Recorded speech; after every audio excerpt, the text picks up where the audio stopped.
The healer's hands moved quickly across Okoro's broken body, but she knew, everyone knew, that he would not survive the night. 3 moons ago, the cart had crushed him on the forest path, and since that moment, only one person had refused to let him die. Zainab sat beside his sleeping mat every single night, her wrapper soaked with his sweat and blood, her hands rubbing healing oils into skin that had turned gray as ash. She sang to him in the darkness. She held water to his lips when fever made him delirious. She begged the spirits to spare him, offering sacrifices at the sacred tree, walking barefoot across hot coals, doing everything a woman could do to pull a man back from the edge of death. And somehow, impossibly, he lived. But on the morning he opened his eyes and looked at her, really looked at her, neither of them knew that this moment of salvation would become the beginning of her complete destruction. Zainab had been born in the settlement of Umoja, where 3 rivers met, and the soil was so rich that yams grew tall as a man's chest. She was the youngest daughter of a farmer, and her face had never been beautiful in the way that made men stop in the market. Her skin was dark as wet earth, her features unremarkable, her body thin like a palm frond bending in the wind. The villagers rarely noticed her. She was the kind of girl mothers pointed to and said, "That one will be a good wife. She will work hard. She will be faithful." But they never said it with joy. They said it the way one speaks of a reliable clay pot, useful but not treasured. Her gift, however, was not something anyone could ignore. When Zainab touched a person, something shifted in them. Not magic exactly, not in the way of amulets or curses, but her hands carried a power that came from somewhere deep inside her soul. Fever would break under her touch. Wounds that should have festered would begin to heal. Even the most bitter person would find their anger softening when she sat beside them. The village healer, a woman as old as memory itself, had told Zainab's mother when she was born, "This child carries healing in her blood. She will save many lives, but the spirits do not give such gifts without demanding a price." No one understood what price the old healer meant, not until it was too late. Okoro was the settlement's blacksmith, a man whose strength was legendary. He could lift a boulder with one hand. His voice could shake the ground when he laughed. Every young woman in 3 villages wanted him as a husband. He had his choice of wives, beautiful women with skin like polished bronze, women with voices sweet as honey, women who could dance until the men forgot to breathe. But he had chosen no one. He said he was waiting for something, waiting for someone. The elders nodded knowingly. A man like Okoro could afford to wait.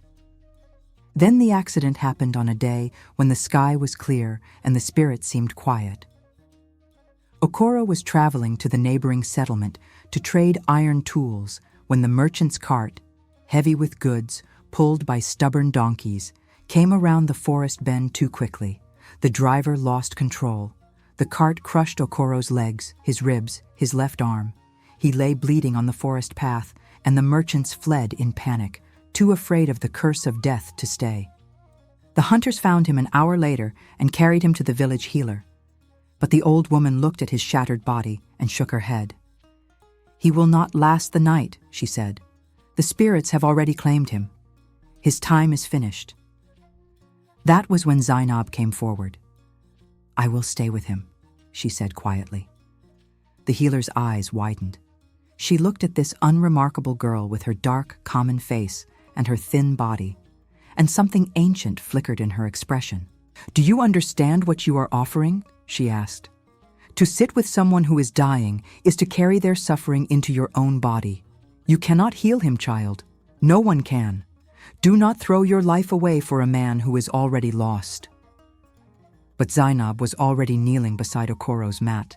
For 43 nights, she did not leave his side.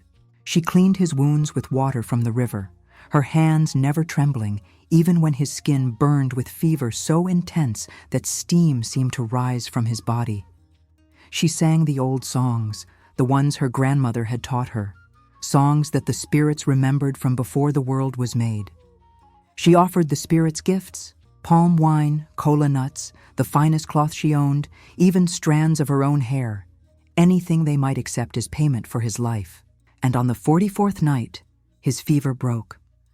His eyes opened, and for the first time in more than a moon, he saw the world clearly. He saw the girl sitting beside him, her wrapper torn in 3 places, her head wrap long since unwound, her hair matted and tangled. He saw her dark face, unremarkable and plain, but her eyes were filled with such love, such absolute devotion, that it seemed impossible such a feeling could exist for someone like her to give. "You saved me," he whispered. "The spirits saved you," she corrected gently, offering him water. "I only asked them nicely." Over the next 2 moons, Okoro recovered. His bones knitted together, his strength returned, and with each day of healing, he fell deeper under the power of Zainab's care. Not just her healing touch, though that was extraordinary, but her presence, the way she laughed at his jokes, the way she sat quietly beside him without demanding conversation, the way she looked at him as if he was the most precious thing in the world. By the time he could walk again, Okoro had made his decision. He would marry her. The villagers gasped when he announced it. Some covered their mouths in shock. Others whispered furiously at the market. At the river, women stopped their washing to gossip. The great blacksmith, marrying plain Zainab? It is madness. He could have anyone. Why would he choose her? The elders gathered under the great tree, shaking their heads. The men at the palm wine bar spoke in hushed tones, arguing about whether Okoro had been bewitched, whether some dark magic had clouded his mind. Even Zainab's own mother seemed confused, pulling her daughter aside to whisper, "Are you certain he is doing this of his own will? Could you have used your gift against his heart?" "No, mother," Zainab said simply. "I would never. He is choosing this freely." And he was. Okoro loved her with a love that seemed to defy all reason and logic. He worked in his smithy and thought only of coming home to her. He built her a new compound, larger and more beautiful than any she could have imagined. He gave her fine wrappers of indigo and scarlet. He bought her beads of amber and coral. He introduced her to the other blacksmiths' wives as his treasure, his salvation, the woman who had given him his life back. For 2 moons, they lived in what seemed like perfect happiness. Then the trader came from the city. She arrived in the settlement like a vision from another world entirely. Her name was Amina, and she wore clothes no one in the village had ever seen before. Not traditional wrappers, but strange tailored garments that fit her body in ways that made men unable to look away. Her skin glowed as if lit from within. Her hair was arranged in intricate patterns that must have taken hours to create, and her eyes, sharp, intelligent, calculating, moved across the settlement as if assessing the value of everything she saw. She had come because she was a healer too, but of a different kind. She had trained in the city at a place called a hospital, learning from written books and strange instruments. She carried remedies in glass bottles. She knew about infections and circulation and things that the old village healer had only understood through intuition and generations of knowledge. She was, in the words of the young men of the settlement, modern. She was educated. She was from the city. She was, most importantly, extraordinarily beautiful in a way that made Zainab's love suddenly seem like a crude, animal thing rather than something precious. Okoro met her when she came to the smithy, bringing a broken pot that needed repair. She smiled at him, a smile practiced and perfect, and asked about the settlement. Within moments, they were talking like old friends. She asked him about his work. She seemed genuinely interested in the way he forged metal, the temperatures required, the skill involved. She laughed at his stories. She touched his arm when she was amused, just briefly, just enough. By the time she left the smithy, something had shifted in Okoro's eyes. The villagers saw it before Zainab did. At the market, women whispered urgently. The blacksmith's eyes followed the city woman everywhere. His wife was at the yam stall, and he did not even greet her. I saw them talking by the river yesterday, very close, very private. The rumors spread like fire through dry grass, carried on every wind, repeated in every compound, discussed in every gathering. Mothers pulled their daughters close and whispered warnings. See how a man's head can be turned by someone pretty and educated? See how quickly he forgets the woman who saved his life? Even the elders spoke of it, shaking their heads. The blacksmith is being foolish, but foolish men always are when a pretty woman enters their vision. Zainab heard the whispers. Of course she heard them, but she said nothing. She continued to care for Okoro, preparing his meals, mending his wrappers, keeping his compound in perfect order. But now she did these things in silence, her heart breaking with each day that passed. 3 moons after Amina arrived, Okoro told Zainab that he wanted to marry her too. Not instead of her, he said, but in addition to her. She would be his second wife. Surely she understood this was a sign of his success and wealth. A man of his standing needed more than one wife. And Amina had knowledge from the city, education, refinement. She could teach him things. She could help him become something greater than a village blacksmith. What about love? Zainab asked quietly. I love you, Okoro said, but his eyes shifted away. But I also love her. These are different kinds of love. Surely you can understand that. Zainab could not understand it, but she had no power to stop it. The wedding was held 2 weeks later. Amina wore a dress brought from the city, a thing of wonder and strangeness that no woman in the settlement had ever seen. The village men stood slack-jawed, staring. The women's faces grew hard and closed. Zainab stood at the back of the gathering, watching the man she had pulled back from death marry someone else, and something inside her began to die. But this was when the price that the old healer had spoken of began to be paid.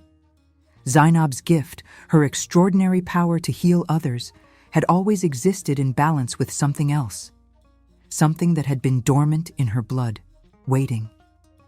As her heart broke, as her love was rejected and betrayed, as she felt the force of that betrayal like a knife between her ribs, the other part of her gift awakened.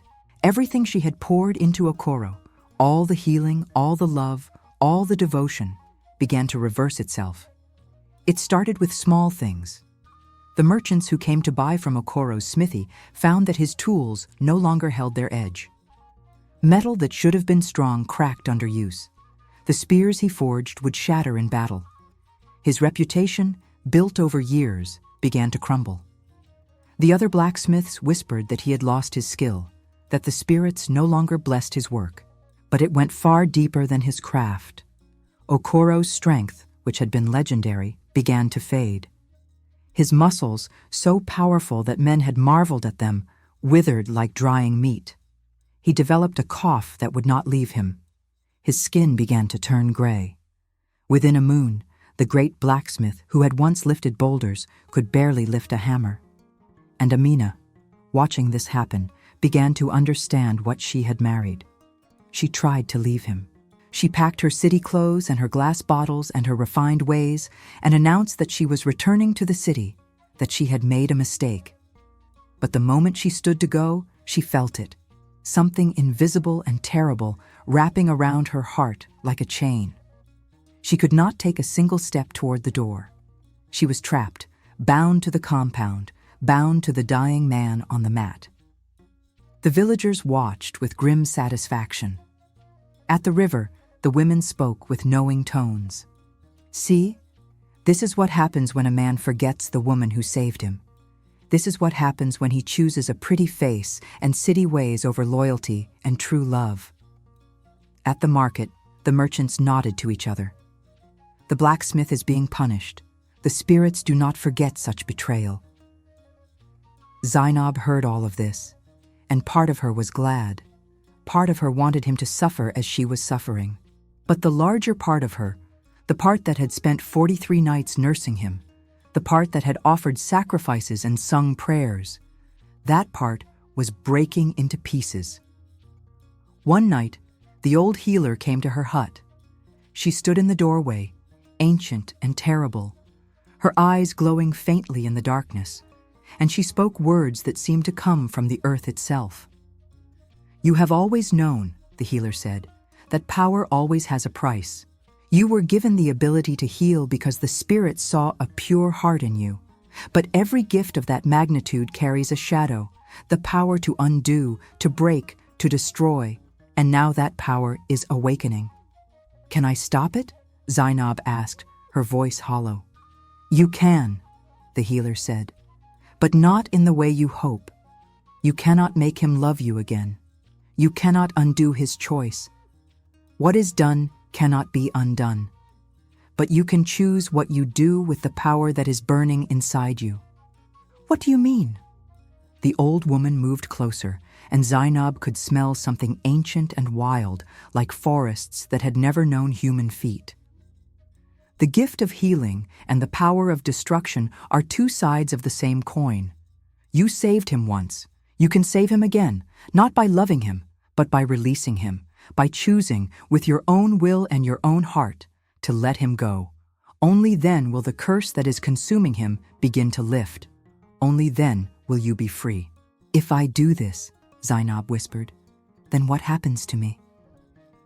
"You will be alone," the healer said simply. "For a time, you will carry the weight of what you gave and what was taken from you.